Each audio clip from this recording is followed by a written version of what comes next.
Y ya está la presentación hecha, así que saben que aquí estamos con nuestros científicos y científicas. Hoy nos tocan 2 científicos, nos visitan y es un placer para nosotros recibirlos. Aquí está Gustavo Peretti a mi lado. Gustavo, ¿cómo estás? Bienvenido. Buenas tardes. Un placer. Y está Javier Gómez, a quien también frecuentemente convocamos y conversamos. ¿Cómo va, Javier? Bienvenido. Muy bien y un gusto estar de nuevo acá. Un placer para nosotros. Ambos son docentes investigadores de la Facultad de Humanidades y Ciencias de la UNL. Son de consulta frecuente, siempre que necesitamos algo los llamamos y gentilmente acceden a conversar con nosotros. Y ahora tenemos datos que son más que interesantes relacionados con el tema pobreza. Es un tema muy álgido. Yo siempre digo que detrás de los números hay personas. Entonces, cuando a veces damos a conocer porcentajes y número de personas que están en esta situación, bueno, nos interpela saber que son personas las que están siendo parte de este número, y es el número que el pasado 26 de septiembre publicó el Instituto Nacional de Estadísticas y Censos sobre la pobreza correspondiente al primer semestre del año. Los mismos se basan en la encuesta permanente de hogares y hablan de los aglomerados del país. ¿Qué podemos decir de estos números que obviamente a todos nos sorprenden, pero también tienen que ver con algo que vivimos cotidianamente? ¿Reflejan la realidad?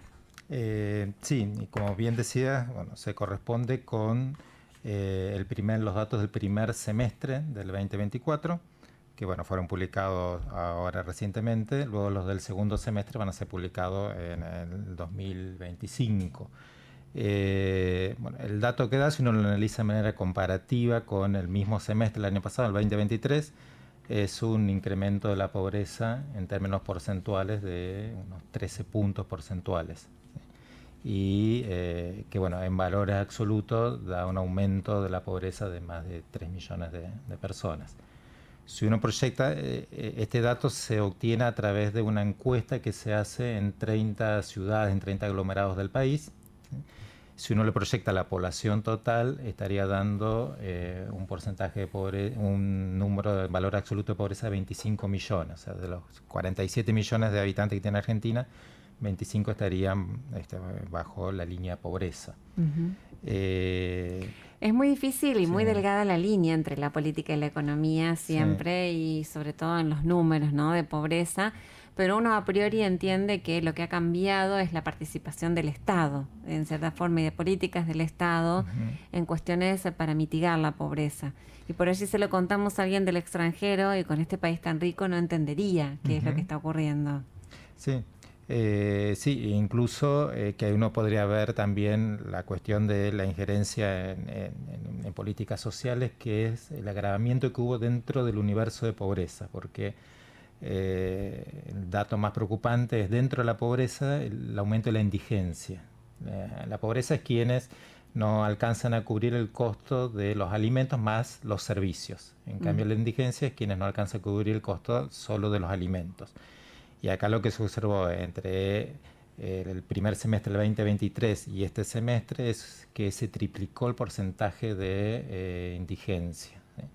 Y ahí, bueno, habría que ver este tema que vos planteabas de la cuestión de asistencia social, donde, bueno, seguramente, a pesar de que hubo un aumento en valor absoluto, no alcanzó a compensar el aumento que hubo en términos de inflación. Entonces eso hizo que quienes estaban en la línea de flotación de pobreza y la indigencia pasaron a la indigencia directamente. Sí, sabemos que ustedes están investigando este tema, así que, Javier, bueno, la cuestión de los aglomerados, hay ciudades que están un poco mejor y otras que realmente están muy mal en este aspecto. ¿Qué sumamos a lo que veníamos conversando? Bueno, básicamente sumar que la pobreza dentro de lo que es Argentina, hay muchas diferencias entre las distintas regiones que componen el país. Básicamente los índices de pobreza más elevados están en la región norte, básicamente el noroeste, el noreste, pero también la región en la que vivimos nosotros, en los grandes aglomerados urbanos, lamentablemente también tienen índices de pobreza muy, muy altos. Santa Fe, capital, el Gran Santa Fe, es uno de ellos, está en niveles superiores al 60%, lo cual hace que, bueno, efectivamente estos números, como vos planteabas, de algún modo nos interpelan. O sea, hay personas que lo están experimentando, sufriendo, pero también creo que es un llamado para decir, bueno, a ver, ¿qué está pasando con la cuestión estructural, ¿no? En términos macro de una economía, una actividad productiva, la inserción, el mercado laboral y bueno, la formación también que hace que estos niveles de pobreza sean muy elevados, más allá de las cuestiones económicas en términos de la alta inflación que también ha hecho que estos niveles evidentemente alcancen estos valores. Porque muchas veces cuando pensamos en las ciudades y en la pobreza, nos figuramos la pobreza con áreas, bueno, como a veces decimos, villas miseria o casas precarias, etc. Pero hoy tenemos que pensar en una pobreza inserta en familias que viven en casas de material, que tienen o han tenido quizás una pertenencia a la clase media, pero que hoy están en la línea de pobreza porque no alcanzan con sus ingresos a sostener una canasta básica de alimentos y servicios. Claro, y no hablamos de nada lujoso, hablamos de lo que se estipula, tiene una canasta mínima para el desarrollo de las personas como integrantes de un grupo familiar, con educación, con vestimenta, obviamente con alimentos, salud y algo de esparcimiento, porque también tenemos que vivir, ¿no? En este aspecto hay que decir que, bueno, muchas veces se empiezan a restringir cuestiones y cuando nos damos cuenta ya se está restringiendo lo básico, lo necesario para la sobrevivencia, ¿no? Y es un poco lo que preocupa. De estos aglomerados, Javier veía, por ejemplo, algo que ya me había chocado muchísimo, que por ejemplo Gran Resistencia 76,2, Formosa 67,6, Santiago del Estero 64%. Bueno, son 5 localidades allí mencionadas específicamente porque superan el 60% de pobreza y uno no se imagina, ¿no?, cómo es la vida cotidiana de tanta gente a la que no le alcanza para nada. A lo que podríamos sumar Concordia, que siempre también ha sido una ciudad con índices elevados de pobreza, el Gran Buenos Aires, o sea, los partidos que rodean a la ciudad autónoma de Buenos Aires, y donde el incremento, la variación de la pobreza en un año ha sido también significativa, es decir, aglomerados que ya de por sí tienen niveles elevados de pobreza y que en el último año significativamente también han visto incrementar sus niveles de pobreza. Entonces, ahí es clave. Sí, claro. Incluso tener en cuenta en nuestro caso la ciudad de Santa Fe, que está casi arañando el 60%. Sí. Qué bárbaro, porque también hay que decir que el gobierno nacional, al restringir envío de dineros a las provincias, hace que las provincias también tomen ciertas decisiones que a lo mejor no querían, ¿no? Sí. Incluso además del aumento de cantidad de personas que bajaron a la pobreza, es dentro de la situación de la pobreza el agravamiento de esa situación. Hay una cuestión que es muy técnica, que es lo que se llama la brecha de pobreza, es decir, quienes no alcanzan a cubrir el costo de la canasta básica de alimentos de servicios, hace un año le faltaba un 30% de los ingresos para llegar a cubrir ese costo. Ahora es del 45%. Es decir, está cada mes alejado de llegar a salir de la pobreza. O sea, estaría más próximo a caer en la indigencia que a poder salir de la situación de pobreza. Entonces, no solo el aumento de personas y hogares en situación de pobreza, sino que dentro de quienes estaban en la pobreza es el agravamiento de esa situación. Bien, y lo traemos aquí a colación porque, bueno, ustedes están trabajando este tema también a la par de todo lo que va ocurriendo. Y en ese sentido, bueno, nadie va a pedir recetas mágicas, pero la pregunta es, como venimos cayendo hacia aquí, y esto tiene que ver con el semestre anterior, y alguien dice, o algunos economistas dicen, bueno, estamos repuntando levemente y demás, solo lo vamos a poder saber cuando conozcamos los números el año próximo, si esto es así. Sí, hay que ver particularmente lo que pasa con la inflación, que es lo que a mi criterio, obviamente que somos geógrafos, no economistas, pero somos ciudadanos y tenemos un bolsillo como asalariados, y tenemos que pensar que la alta inflación ha deteriorado muchísimo los ingresos salariales. Bueno, y es lo que hoy en día también ha abierto un poco a las distintas demandas por esos salarios que, claro, justamente no están alcanzando para cubrir esta demanda, ¿no? Hay una cuestión interesante que nos interesa mucho analizar también, es cómo afecta la pobreza según la composición por edades. acá uno puede ver como la pobreza en el promedio de la población el 52%, pero si uno toma los niños y adolescentes, o sea, menos de 14 años, el 66% que está bajo la línea de pobreza. Y también si uno lo compara con años atrás, en el 2018, los adultos mayores que estaban bajo la línea de pobreza era el 6%, ahora es el 30%, o sea... Bueno, los jubilados años, nos queda claro porque con el tema medicamentos e ingresos es casi inviable que no estén en esta condición, ¿no?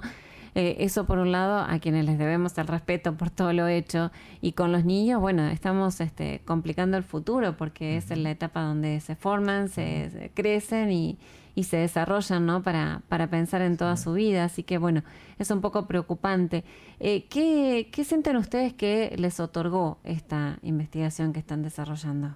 Bueno, me parece que muestra la idea que siempre tenemos nosotros es generar una investigación que es propia, digamos, a nuestra tarea como docentes investigadores, pero también acercar a la comunidad, a la ciudadanía, una información que les permita interpretar un poco la ciudad y el lugar donde vivimos. Y me parece que en ese sentido tratamos de comunicar de manera lo más clara posible estos números que, como vos decías, a veces son porcentajes o cifras que pueden resultar áridas, pero que están hablando de personas de carne y hueso.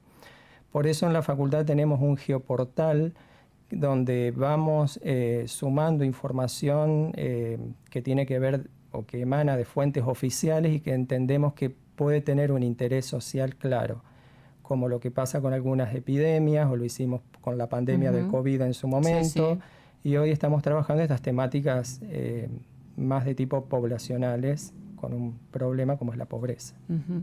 Y es un problema que puede tardar tiempo en revertirse, ¿no? Por allí se llega de una manera rápida, pero revertirlo lleva tiempo. Y en este sentido es un poco lo que anhelamos como sociedad, porque reiteramos, Argentina es un país rico para estar con este nivel de pobreza y bueno, también tiene que ver con otras situaciones que no vienen al caso, que han pasado a lo largo de todos estos años, pero que en definitiva nos dejan en este lugar complicado, ¿no? Y bueno, hay distintos ámbitos para desarrollar políticas públicas que permitan revertir esta situación. Pero dicho sea de paso, hoy justamente el arzobispo de Rosario dijo que era muy difícil la situación en cuanto a la asistencia a estas personas. Aquello que se busca es que sea un empleo genuino, que sea un desarrollo genuino, que no haya que depender de la asistencia, y hemos vuelto a esa parte que me parece que también denota una cuestión negativa, ¿no? Sí, seguro. Y que, bueno, se vio también, si uno compara con los datos de desocupación, que no es este informe del INDEC solo de pobreza, pero el anterior, que fue 2 o 3 semanas antes del de pobreza, también hubo un aumento de la desocupación.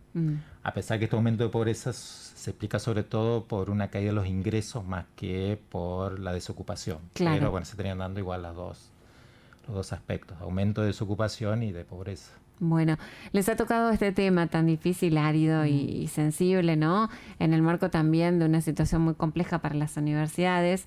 Seguir apostando por la investigación es la solución que encontraron, ¿no? Como profesionales, como profesores de hace tanto tiempo. Total. Siempre apostar por la universidad, por la investigación, la universidad pública en este caso, que es la que nos ha permitido formarnos, pero también hoy continúa formando a estudiantes, a becarios, que van haciendo también este trabajo porque particularmente en el nuestro, pero obviamente que en otros casos mucho más también, se van formando los estudiantes actuales, se van incorporando esta manera de, en cuanto a las ciencias sociales, de ir interpretando la sociedad en la que vivimos. Y creo que en ese sentido puede ser tomado también como una muestra de que no nos acostumbremos a esta... Exacto. A ver, no naturalizarlo, que no naturalicemos esto como cifras y que las podamos evidenciar de que hay personas y millones de personas en este país que están padeciendo la pobreza. Sí, coincido totalmente. El día que lo naturalicemos estamos perdiendo una gran batalla, ¿no?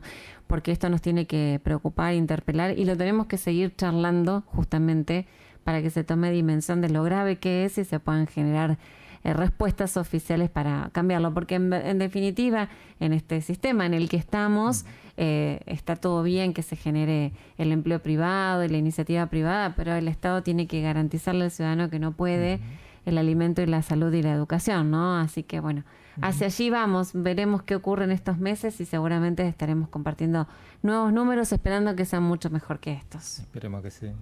Bueno, gracias por el trabajo cotidiano y por visitarnos en esta tarde. No, A ustedes por el interés. Gracias. Dialogábamos aquí en el piso del edificio Ética de la Universidad Nacional del Litoral y también por Litus TV con Javier Gómez y Gustavo Peretti, docentes e investigadores de la Facultad de Humanidades y Ciencias.